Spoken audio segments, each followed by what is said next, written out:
বাংলাদেশ আবার দেখছে ছাত্র আন্দোলন। বাংলাদেশের ছাত্রছাত্রী যারা কলেজে পড়ে, স্কুলে পড়ে, তারা আবার সেই পরীক্ষার্থীরা যারা পরীক্ষা দিতে ব্যস্ত ছিল, তারা সেই পরীক্ষা ছেড়ে বলা যায় এখন রাজপথে। কয়েকদিন ধরে দেশে যে দুর্বিষহ অবস্থা, এই অবস্থার মধ্যেও তিনি ইন্টার পরীক্ষা চালু রেখেছেন। এই রাজপথে তাদের নামার কারণ কি? যখন ভারতবর্ষে একদিকে নিট পরীক্ষার জন্য বলা যায় সোশ্যাল মিডিয়াতে একটি পার্টি সংগঠিত হয়ে তারা 24 দিন ধরে প্রোটেস্ট করছে, ঠিক একই সময় বাংলাদেশেও আমরা একটা সামঞ্জস্য রেখে সেরকমই এক ধরনের চিত্র দেখতে পাচ্ছি। কী চিত্র আমাদের সামনে আসছে? আমরা দেখতে পাচ্ছি যে সারা ঢাকা এবং চিটাগং প্রায় ডুবে গেছে, এরকম একটা ভয়ঙ্কর পরিস্থিতি। বৃষ্টি হচ্ছে, প্রায় বলা যায় 523 মিলিমিটারের বেশি বৃষ্টি হয়েছে গত কয়েকদিনে।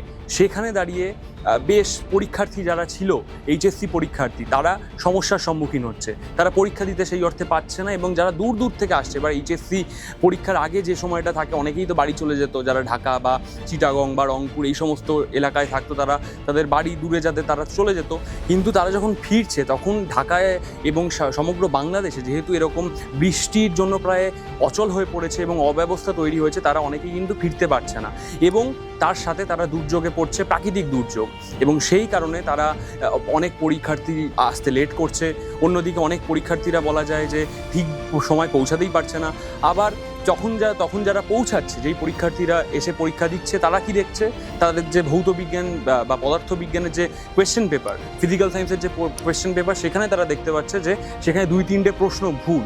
মানে আপনি একবার সেই চিত্রটা কল্পনা করুন, এত দূর দূর থেকে প্রায় 50, 60, 100 কিলোমিটার দূর থেকে মানুষজন পরীক্ষা দিতে আসছে, তাদের বাড়ি থেকে শহরে ফিরছে, তাদের কেন্দ্রের আশপাশে ফিরছে, কিন্তু তারা এসে যখন পৌঁছাচ্ছে এত দুর্যোগের মধ্যে দিয়ে তারা প্রথমত আসছে। দ্বিতীয়ত, তারা যখন এসে পৌঁছাচ্ছে তারা কি দেখছে যে তাদের যে প্রশ্নপত্র আছে, সেই প্রশ্নপত্রে এমন কিছু প্রশ্ন যেটা হয়তো সিলেবাসের বাইরে, এমন কিছু প্রশ্ন সেটা একেবারে সিলেবাসের বাইরে, তো অবশ্যই তার সাথে ভুল প্রশ্ন তুলে দেওয়া হয়েছে, প্রশ্নে ভুল, যাতায়াত ব্যবস্থায় সমস্যা। এই এত কিছুর মাঝখানে দাঁড়িয়ে সেই ছাত্রছাত্রীরা ঠিক করেছে যে তারা আন্দোলনে নামবে, আবার তারা প্রতিবাদ করবে এবং সরকারের কাছে জবাবদিহি চাইবে। আবার একইভাবে যেই ভারতবর্ষে যেরকম অ্যাকাউন্টেবিলিটির প্রশ্ন আসছে, এই একইভাবে কিন্তু তারাও অ্যাকাউন্টেবিলিটির প্রশ্ন তুলেছে যে এই পরিস্থিতিতে এখন পরীক্ষার্থীদের করণীয় কী, সেই বিষয়কে কেন্দ্র করে তারা রাস্তায় নেমেছে। এবং সেই রাস্তায় নামার দরুন যেই সমস্যাটা তৈরি হয়েছে সেটা হলো যে একে তো বৃষ্টির দুর্যোগ বারবার বলছি, তার সাথে এই এত ছাত্রছাত্রীরা রাস্তায় নামার ফলে রাস্তাগুলো আস্তে আস্তে বন্ধ হয়ে যাচ্ছে। সাধারণ যারা যাত্রী, তারা যারা অফিসে যাচ্ছে বা কলেজে যাচ্ছে, সেই ছাত্রছাত্রী বা সেই ধরনের মানুষরা, তারা কিন্তু প্রচণ্ড সমস্যার সম্মুখীন হচ্ছে। এই বিষয়কে কেন্দ্র করে বাংলাদেশের শিক্ষামন্ত্রী তিনি বলছেন যে যেই প্রশ্নগুলো ভুল ছিল সেইগুলোর জন্য কম্পেনসেট করে দেওয়া হবে, ক্ষতিপূরণ হিসাবে পূর্ণ নম্বর দিয়ে দেওয়া হবে। যে ফিজিক্সের 6 এবং 7 দুইটি কোশ্চেন ভুল হয়েছে, সেটাকে আমরা ফুল ক্রেডিট দিয়ে দেব, সেটা আমরা বলেছি। আর অন্যদিকে যাতে কোনো ছাত্রছাত্রী যাতে দূর থেকে আসার কারণে কোনো সরকারি যানজটের সমস্যায় না পড়ে, অথবা কোনো প্রাকৃতিক যেন দুর্যোগের সম্মুখীন না হয়, এই ধরনের পদক্ষেপ বাংলাদেশের সরকার, বিএনপি সরকার তৎপরতার সাথে গ্রহণ করবে। কিন্তু সেখানেই আবার একটা দ্বিতীয় মন্তব্য আসছে যে তারা বলছে, সেই আন্তঃশিক্ষা পর্ষদ বাংলাদেশের, তারা বলছে যে ঠিক আছে এই পদক্ষেপ নেওয়া হবে, কিন্তু তার সাথে সমগ্র বাংলাদেশে একেবারে যে পরীক্ষাকে স্থগিত করে দেওয়া হবে সেটা হয়তো করা হবে না। তার বদলে ধরুন ঢাকা, চিটাগং, রংপুর, বরিশাল, মাদারীপুর, এই সমস্ত জায়গায়, মানে ওই এলাকাকে কেন্দ্র করে যেই পরীক্ষার্থীরা আসছে, তাদের আলাদা আলাদাভাবে রুটিন করে দেওয়া হবে, বা সেইখানের যে প্রশাসন তারা ঠিক করবে যে কীভাবে এইগুলোকে ফার্দার স্টেপ কী নিয়ে এবং ভবিষ্যতে ভালো করে পরীক্ষাটা করানো যায়, সেইগুলো হবে। কিন্তু এই এত কিছু যে বললাম, এইগুলো সরকারি বয়ান তো এসছে, কিন্তু আমরা যদি আপনি নিজের কথাই ভাবুন যে আপনি পরীক্ষা দিতে গেছেন বা আমি পরীক্ষা দিতে গেছি, আমি সরকারের বয়ান তো দেখতে পাচ্ছি যে হ্যাঁ আমার সামনে এইগুলো আমাদের সরকারি আধিকারিকরা বলছেন অথবা মন্ত্রীরা বলছেন, কিন্তু আমরা যতক্ষণ না রুটিন পাচ্ছি হাতে, যে ফুল অ্যান্ড ফ্লেজেড একদম 100% শিওর যে আচ্ছা পরীক্ষাটা হচ্ছেই, সেইগুলো যতক্ষণ না পাচ্ছি, আমরা কি পারবো একদম চিন্তা ভাবনা ছেড়ে বসে পড়তে? পারবো না। সেই একই সমস্যার সম্মুখীন হচ্ছে বাংলাদেশের ছাত্রছাত্রীরা। ঠিক এই কারণেই কিন্তু আবার বলা যায় বাংলাদেশের রাজপথ জুড়ে ছাত্রছাত্রীরা আন্দোলন শুরু করেছে। কিন্তু এর সাথে দ্বিতীয়ত একটা কথা বারবার উঠে আসছে বিভিন্ন সমাজ মাধ্যমে এবং সংবাদ মাধ্যমে, যে আবার কি এই যে ছাত্র আন্দোলন, কারণ আমরা গত 2 বছর আগে আমরা দেখেছি যে বাংলাদেশে যখন 5ই আগস্টের যেই ঘটনা, যেখানে তৎকালীন প্রধানমন্ত্রী শেখ হাসিনাকে বিতাড়িত করা হয় পদত্যাগের জন্য, তাছাড়া যা যা ঘটেছে সেগুলো আপনারা সবাই জানেন।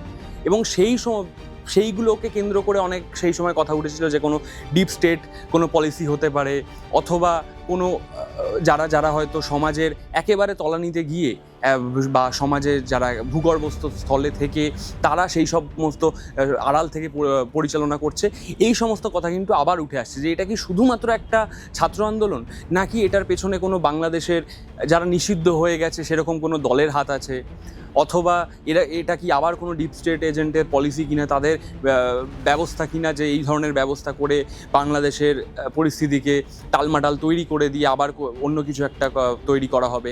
তো এই সমস্ত সব সমস্যার সম্মুখীন এবং প্রশ্নের সম্মুখীন মানুষজন হচ্ছেন। কিন্তু এই যেই কথাগুলো শেষে আমি বললাম যে ডিপ স্টেট এজেন্ট অথবা যে কোনো নিষিদ্ধ পার্টি তারা তাদের পরিচালনা করছে কিনা একদম পর্দার আড়াল থেকে, এইগুলো কিন্তু প্রমাণ নয়। কিন্তু যেহেতু সমাজ মাধ্যমে এই কথাগুলো বারবার উঠে আসছে, সেই জন্য আমরা আপনাদের এই কথাগুলো বললাম এবং মনে হলো যে বলাটা হয়তো শ্রেয় হবে। কিন্তু বারবার একটা কথা যেটা মূল বিষয়, সেটা হলো পরীক্ষার্থীরা পরীক্ষা দেবে, তাদের ভবিষ্যৎ সুনিশ্চিত করার জন্য তারা যতটা পারবে করবে, কিন্তু তার সাথে সরকারের এটা দেখা দায়িত্ব যেন তাদের কোনো রকম প্রাণ সংশয়ের মধ্যে ভুগতে না হয়। কিন্তু গত কয়েকদিনে যেই অবস্থা বাংলাদেশে তৈরি হয়েছে, তারা সেই দুর্যোগের মধ্যে তাদের হয়তো কোথাও গিয়ে প্রাণ সংশয় তৈরি হয়েছিল বা হয়েছে, কারণ সেই দুর্যোগকে মাথায় বয়ে নিয়ে একটা পরীক্ষা দিতে আসা সম্ভব নয়। দিতে চলেও এলে সেই পরীক্ষার যে একটা মেন্টাল প্রিপারেশন থাকে, সেই প্রিপারেশনটা নিয়ে এগোনো কিন্তু সম্ভব নয়। তাই এতগুলো প্রশ্নের মাধ্যমে বাংলাদেশের ছাত্রছাত্রীরা রাস্তায় নেমেছে আন্দোলন করতে। বাট দেখা যাক ভবিষ্যতে কি হয়, চোখ থাকবে আমাদের, চোখ থাকবে আপনাদেরও। তাই খবরটা সবার আগে জানার জন্য দেখতে থাকুন দ্য বাংলা স্ফিয়ার এই ইউটিউব এবং ফেসবুক। তাছাড়া আমাদের ওয়েবসাইট banglasphere.com কে আপনি সাবস্ক্রাইব করতে পারেন। ক্যামেরায় অজিত দেবের সাথে নির্ণয় চ্যাটার্জি, বাংলা স্ফিয়ার।